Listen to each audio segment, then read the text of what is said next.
You walk into a coffee shop, you see a stranger behind the counter.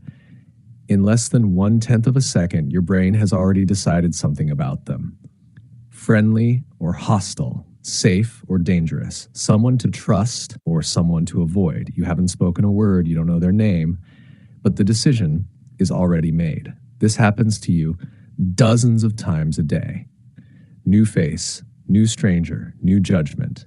And almost every single time you are completely unaware it happened at all.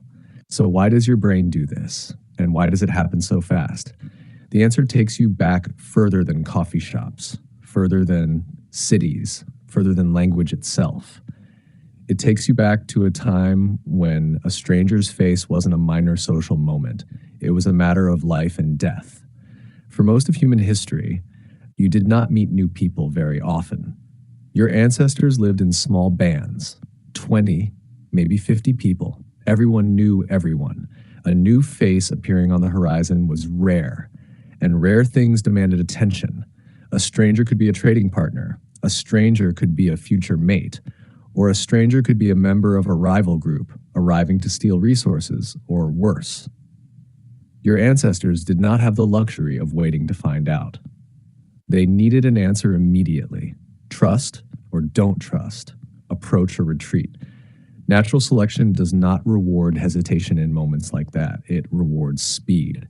This is where psychologist Alexander Todorov enters the story. In the early 2000s, Todorov ran a series of experiments at Princeton that changed how scientists think about first impressions.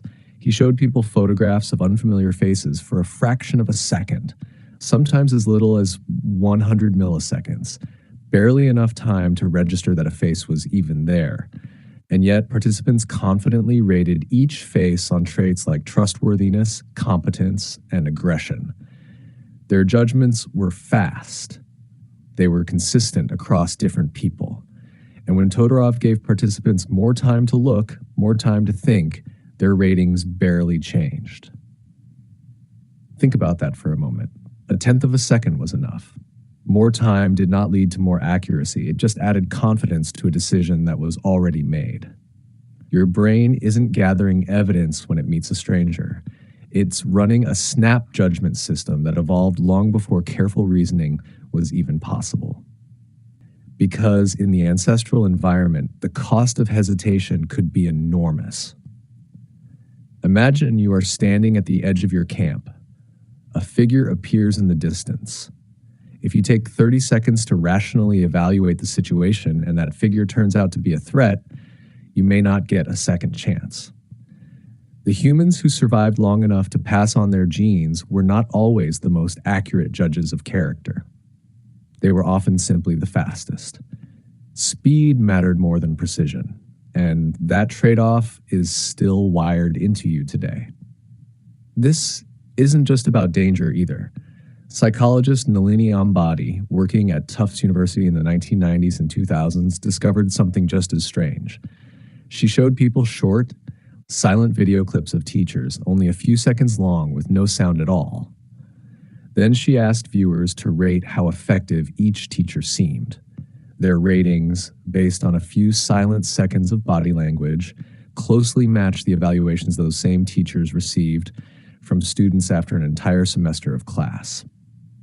A few seconds predicted a semester. Ambady called this phenomenon thin slicing. The idea that your brain can extract a surprisingly accurate signal from an incredibly thin set of behavior, a gesture, a posture, a flicker of expression. This is not magic. It's pattern recognition, built by thousands of years of social living, running faster than your conscious mind can follow. So what exactly is your brain looking at in that first 1/10 of a second? Researchers have found two dimensions that show up again and again. The first is trustworthiness. Is this face more similar to an angry expression or a happy one? Faces with features that resemble anger, lowered brows, tightened mouths, tend to be rated as less trustworthy, even on a completely neutral, resting face. The second dimension is dominance. Does this person look physically capable of overpowering you? Stronger jawlines and broader facial structure tend to push a face toward looking more dominant, regardless of the actual personality behind it. Your ancestors needed exactly this information. Can I trust this person? And if not, can I beat them in a fight? Here is the uncomfortable part. These judgments are often wrong. A face that resembles an angry expression doesn't mean the person is angry. It might just be the shape they were born with. A strong jawline doesn't predict aggression in any meaningful, measurable way. Yet your brain treats these surface features as if they were reliable signals, because for most of human history, in small groups where you actually knew the people around you, a flash of genuine emotion on a face you'd seen 1,000 times probably was meaningful. The system was built for small, familiar tribes. Now you live in a world of strangers. Think about how many unfamiliar faces you encounter in a single day compared to your ancestors.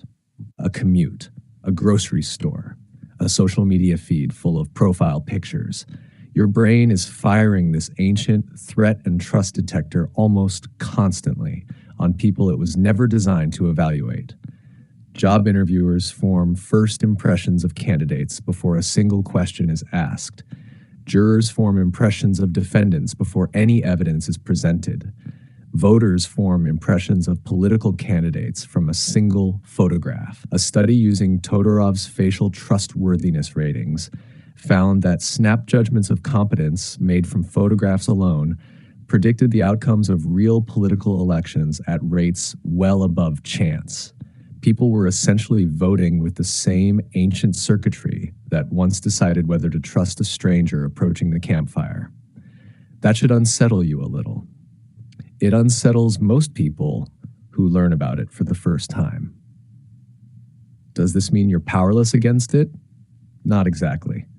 Awareness doesn't erase the instinct, but it does change what you do with it.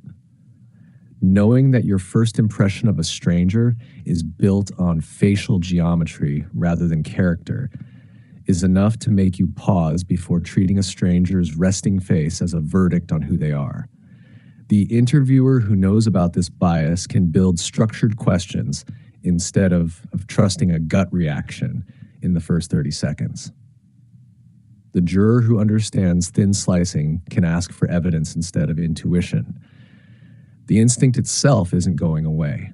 It's older than language, older than agriculture, older than almost anything else about you. But understanding where it comes from gives you something your ancestors never had. A reason to slow down just slightly before the verdict sets in. So the next time you meet someone new and a quiet, instant judgment appears in your mind before they've even said hello, remember what's actually happening. You are not reading their character. You are running a survival program built for a world of campfires and small bands, one that has no idea it's standing in a coffee shop.